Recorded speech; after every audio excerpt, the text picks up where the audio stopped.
merci de m'avoir invité. Je suis ravi de parler en français, ça me change, parce que je suis obligé de parler en anglais à chaque fois. Et je vais essayer de vous expliquer pourquoi Jeunesse a des produits uniques et qu'ils ne sont pas réplicables dans le monde et on est les seuls à les avoir. Alors, d'abord, c'est quoi Jeunesse? Quand les gens vous demandent euh, c'est qui Jeunesse? On n'est pas des vendeurs de compléments alimentaires, on n'est pas des vendeurs de soins cosmétiques, on n'est pas des vendeurs d'anti-âge. On est ce qu'on appelle des gens qui vont promouvoir Generation Young. Alors, il faut bien dire ça, c'est un mot anglais, Generation Young, et c'est un peu l'envers de Young Generation, c'est-à-dire la jeune génération. Que je vous explique un petit peu ce que ça veut dire. Aujourd'hui, la plupart du temps, quand on parle d'âge chronologique. Autrement dit, on arrive à un milieu de la vie où on passe brutalement de l'état d'adulte à l'état de senior. On les appelle aux États-Unis les 50 plus. Et ça, c'est une idée qui devient obsolète aujourd'hui. Elle devient obsolète parce qu'aujourd'hui, on parle d'âge biologique, d'âge cellulaire, et c'est à l'intérieur de la cellule qu'on va déterminer l'âge que nous avons. Donc il n'y a plus cette espèce de hiatus, cette espèce de séparation brutale entre les adultes et les seniors, mais quelque chose de beaucoup plus subtil qui va faire rentrer des critères dont on va voir un petit peu les différents éléments. Et c'est de ça que nous, on veut parler chez Jeunesse. Alors, aussi l'avantage, c'est qu'on a une société qui s'appelle Jeunesse, qui a donc un nom français, alors que la société est purement américaine et que les fondateurs ne parlent pas un seul mot de français. Bon, c'est ça le paradoxe avec Jeunesse, et on en a beaucoup d'autres de paradoxes. Donc, on va parler d'âge biologique, on va parler de Generation Young, et c'est ça Jeunesse. Pour comprendre de quoi on parle, il faut d'abord comprendre pourquoi on vieillit. Quels sont les critères qui font qu'on vieillit, entre parenthèses, inexorablement, mais plus pour longtemps inexorablement. Alors on vieillit en général pour trois raisons qui toutes se trouvent à l'intérieur de notre noyau.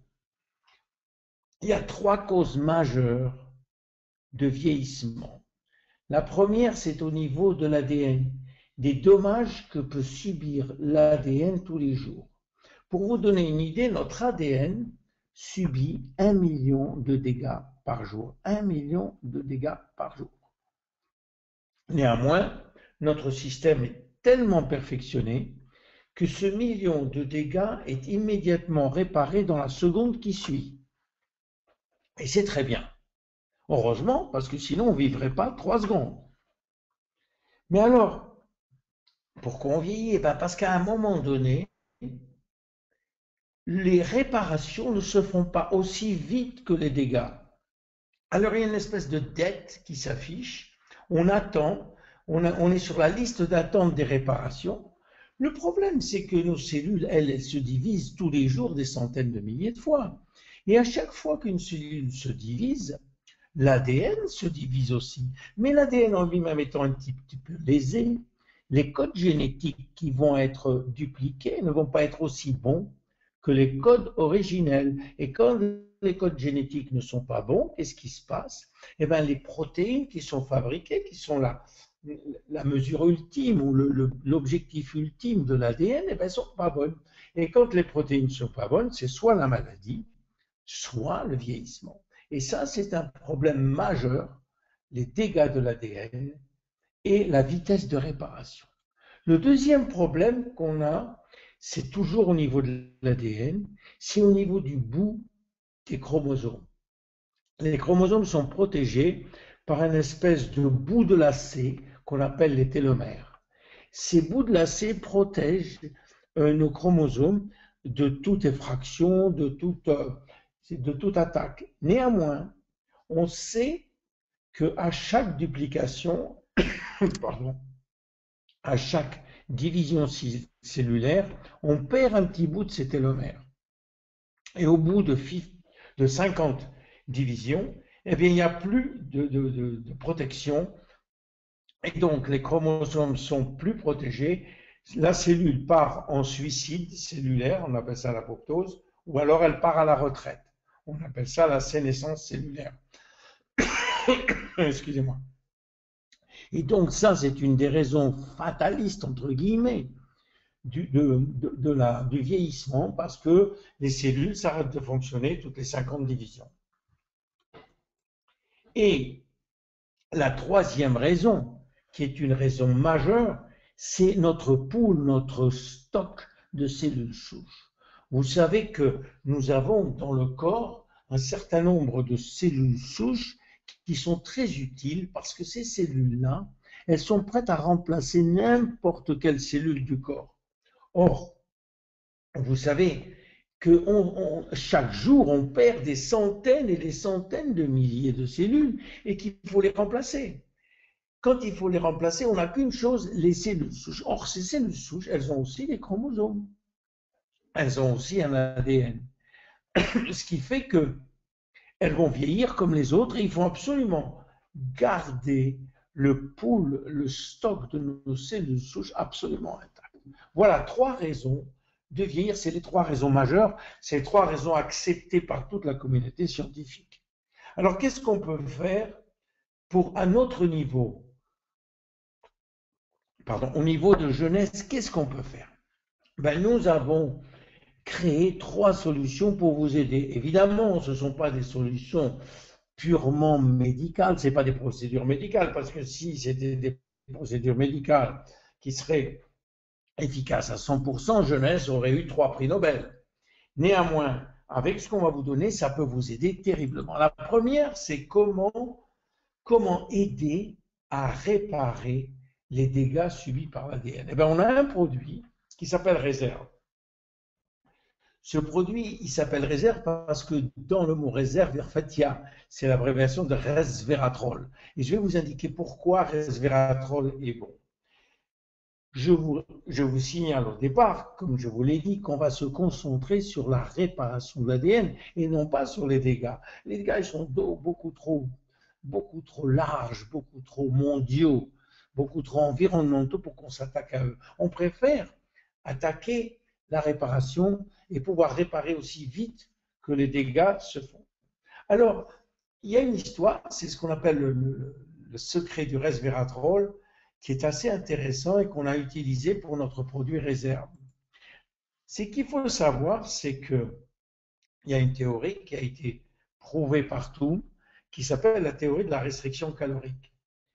Ce qui veut dire quoi? Qui veut dire que si on mange moins, on reste en vie plus longtemps. On vit plus longtemps. Autrement dit, si on mange 40% de calories en moins tous les jours, évidemment en gardant les proportions d'acides aminés, d'acides gras essentiels et de protéines qu'il faut, eh bien, on va vivre 30% de plus. Et ça, c'est une théorie qui a été prouvée sur des millions de souris. Mais aussi, elle est applicable à l'être humain. Parce qu'en fait, on trouve ce type de population dans beaucoup d'îles dans le monde, notamment au Japon, à Okinawa, en Italie, en Sardaigne, dans des îles grecques, en Californie. On trouve des centenaires et comme par hasard, quand on interroge ces centenaires, on s'aperçoit qu'ils mangent 40 à 45% de moins que la population normale. Entre autres, parce qu'ils prennent des oméga 3, ils prennent aussi beaucoup d'autres choses. Donc, il est certain que la restriction calorique entraîne une augmentation de la longévité.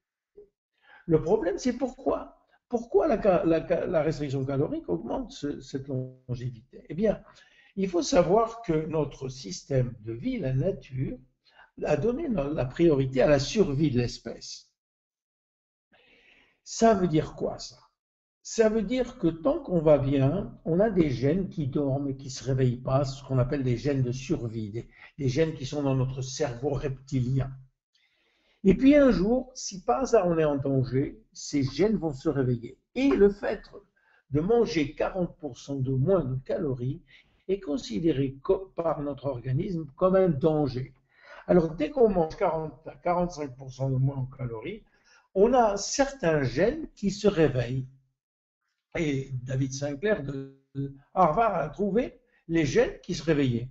Ça s'appelle les sirtuines 1 et les sirtuines 3. Et la restriction calorique active ces gènes. Alors, qu'est-ce qui se passe? Dès que les gènes sont activés, ils vont booster toutes nos fonctions importantes, le cœur, la circulation, les reins, les poumons et surtout le système immunitaire. Donc, ces gènes, en se réveillant, brutalement, elles dormaient, hein, ces gènes étaient endormis, donc ils ne travaillaient pas. On les a dans toutes nos cellules, mais elles dorment. Et tout d'un coup, elles se réveillent et elles font ça. Alors, est-ce que la restriction calorique, c'est pratique? Non, c'est pas très pratique. Parce que la plupart des gens vont refuser de faire ce genre d'exercice tous les jours. Alors, des scientifiques se sont dit, est-ce que c'est possible de trouver quelque chose qui puisse avoir l'air d'être une restriction calorique, mais qui en fait l'est pas. On appelle ça faire une mimique de la restriction calorique. Et on a trouvé que les polyphénols du vin rouge, et notamment un des ingrédients, un des polyphénols, le resveratrol, eh bien, il avait comme propriété d'activer les sirtuines 1 et 3. Et ça a été une découverte majeure qui a entraîné des milliers et des milliers de publications sur le resveratrol et sur ses qualités de booster et de régénération. Et c'est ce qu'on a fait, on a utilisé le resveratrol dans nos produits, pas seulement que le resveratrol, et on a eu des résultats magnifiques avec ce produit qui s'appelle Réserve. Parce que ce produit-là, il se conduit comme un antioxydant, et un antioxydant, vous savez, l'oxydation est l'attaque principale de l'ADN. Donc, on va réparer l'ADN le plus vite possible. Mais non seulement ça, on va avoir des effets satellites magnifiques en améliorant notre mémoire, en réduisant nos cellules graisseuses, en boostant l'énergie et l'endurance dans les muscles, dans les cellules musculaires, en améliorant notre force musculaire, en diminuant de façon magnifique et spectaculaire la fatigue, en améliorant la coordination de nos muscles et évidemment en améliorant notre longévité. Donc Réserve est un premier produit qui correspond à la première étape des dégâts qui sont liés au vieillissement, c'est-à-dire les dégâts de l'ADN. Réserve, resveratrol, rappelez-vous des points clés. Le deuxième point, c'était si vous voulez, le raccourcissement des télomères. Et là, on a un produit unique, on est les seuls à l'avoir, en tout cas dans le marché de la vente directe, parce que ce produit-là a un ingrédient très spécial qu'on appelle le TA65, le produit Finity, a ce qu'on appelle un activateur de la télomérase. Je vous avais dit tout à l'heure que les télomères raccourcissaient de façon inéluctable et que toutes les 50 divisions, il n'y avait plus de cellules. C'est vrai pour toutes les cellules de notre corps, sauf pour certaines cellules, là je vous explique, sauf pour certaines cellules qui sont qu'on appelle les cellules germinales, grosso modo les spermatozoïdes et les ovaires. Le professeur Blackburn s'est aperçu que dans ces cellules germinales, eh bien les télomères étaient toujours à leur maximum. Et c'est compréhensible, parce que supposons qu'un homme de 70 ans épouse une femme de 48 ans et fasse un bébé, s'ils ont chacun des télomères très courts dans leur spermatozoïde, le petit bébé qui va arriver, il va avoir 70 ans avant même d'être mis au monde, parce qu'il va avoir des télomères tellement courts au départ qu'il s'en sortira jamais. Donc la nature fait bien les choses. Dans les cellules germinales, les télomères ne sont jamais raccourcis. Et elle s'est demandé pourquoi. Et elle a trouvé pourquoi. Elle a trouvé qu'on avait une enzyme qu'on appelle la télomérase, qu'elle a appelée elle la télomérase, qui existe d'ailleurs dans toutes les cellules du corps, mais qui est activée uniquement dans les cellules germinales, et qui a pour but eh bien, de augmenter les télomères à chaque fois qu'ils raccourcissent. Vous voyez, comme ça.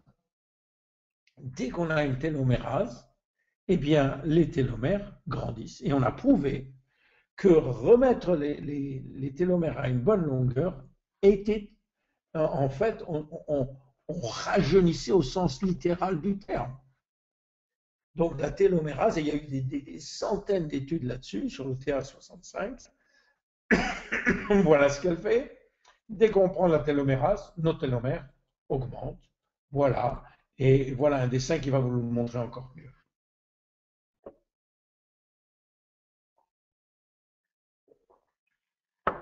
Donc, on s'est aperçu qu'en prenant ce produit, on augmentait nos télomères. Néanmoins, ça va prendre quelques mois avant qu'on voit les résultats sur la longévité, mais très très très vite, on peut voir des résultats sur l'énergie, sur...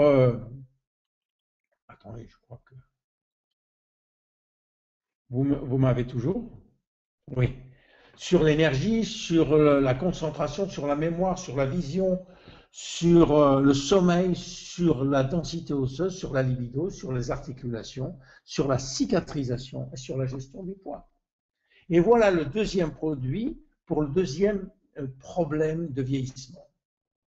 Le troisième, c'est évidemment les cellules souches. Alors, on s'est aperçu bien sûr qu'en travaillant sur les télomères et aussi sur l'ADN, qu'on protégeait les cellules souches. Et ça, c'était très important. Alors, ces cellules souches, qu'est-ce qu'elles font? Elles ont comme propriété, si vous voulez, de donner naissance à n'importe quel type de cellules. Et c'est pour ça qu'elles sont très importantes. Mais on a voulu faire quelque chose de plus, on a voulu s'intéresser à la partie la plus visible du vieillissement. Et quelle est la partie la plus visible du vieillissement dans le corps humain, surtout chez les femmes, mais les hommes aussi, bien sûr, c'est le visage. Et on a rencontré quelqu'un qui a pu nous aider à faire quelque chose pour le vieillissement du visage. C'est le docteur Nathan Newman, qui est à Beverly Hills en Californie, à Los Angeles, et qui est devenu un spécialiste mondial, un pionnier de la technologie des cellules souches. Qu'est-ce qu'il fait, ce monsieur? Eh bien, c'est un chirurgien plastique qui fait beaucoup de lipoaspiration, qui extrait les cellules graisseuses et qui réinjecte une partie il enlève la graisse, il y a beaucoup de cellules souches dans les cellules graisseuses et qui la réinjecte sur le visage des patients. Alors, c'est une procédure médicale, bien sûr, mais il a créé pour nous une procédure qu'on met sur la peau. Je vais vous expliquer comment. D'abord, il faut savoir que l'extraction des cellules souches de la graisse est devenue un top dans le monde. Tout le monde sait maintenant qu'on a beaucoup de cellules souches dans la graisse qui sont beaucoup plus faciles à extraire que dans la moelle épinière où on le faisait jusqu'à présent. La deuxième, et ça, ce sont des exemples de résultats qu'il a en réinjectant les cellules souches, mais vous allez sur Dr Newman et vous verrez qu'il y a des centaines et des centaines de résultats qui sont absolument fantastiques. Donc, qu'est-ce qu'il fait? Il extrait la graisse du ventre, puis il va séparer la graisse des cellules souches, mais il ne nous donne pas de cellules souches dans le sérum, il n'y en a pas. Et c'est normal, parce que les cellules souches sont des cellules fraîches, et les cellules fraîches elles peuvent pas vivre sur la peau, il faut qu'elles vivent dans un environnement spécial. Par contre, tout ce qu'il y a dans le sérum est produit par les cellules souches, et je vais vous expliquer comment ça se passe. Quand le docteur Newman fait une lipoaspiration, il garde un petit peu de cellules souches du patient et il la met dans des boîtes de Petri, et c'est-à-dire qu'elles vont se renouveler par millions pendant une semaine. Qu'est-ce que font ces cellules quand elles sont renouvelées?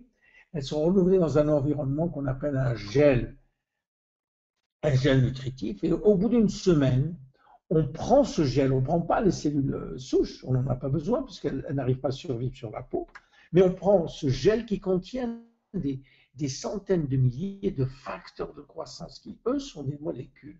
Les molécules, elles, peuvent traverser la peau. Et on va parler de ces fameux facteurs de croissance. Ces facteurs de croissance, ce sont des hormones locales, des molécules locales qui sont fabriquées sur ordre des cellules souches. Quand vous prenez deux cellules souches et que vous les mettez ensemble, elles vont donner l'ordre aux cellules, aux autres cellules et à l'heure de fabriquer des facteurs de croissance. Alors, qu'est-ce que c'est que ces fameux facteurs de croissance? Ce sont des, disons, des molécules qui sont entraînées à faire un job très, très, très spécifique dans toutes les cellules. Elles s'adressent à une partie très spécifique de la cellule et qu'est-ce qu'elles font? Elles vont réparer, elles vont maintenir, elles vont rafraîchir, elles vont remplacer certaines fonctions déficientes de la cellule, et en particulier les cellules de la peau. Eh bien, il s'avère qu'on a 200 facteurs de croissance différents dans ce sérum, et c'est tout à fait normal maintenant et tout à fait logique qu'on ait des résultats magnifiques, parce qu'avec ces 200 facteurs, pratiquement, on peut s'occuper de tous les problèmes de la peau. Voilà ce que c'est que ce sérum, et voilà ces trois causes. Vous voyez, je voulais simplement vous donner une idée. Évidemment, on a d'autres produits. Il y a 3 causes de vieillissement et on a trouvé 3 solutions. Je pense que c'est très élégant ce qu'on a fait. C'est justifié par la science. Donc, en conclusion, le problème qu'on a pour le vieillissement, il se trouve à l'intérieur de l'ADN. C'est là que le problème se trouve. Et nous, ce qu'on a fait, on s'est attaqué à des solutions qui se trouvent dans l'ADN. Parce que finalement, si on arrive à garder une seule cellule en bonne santé, on peut le faire pour les 60 000 milliards de cellules que nous avons dans le corps. Je vous remercie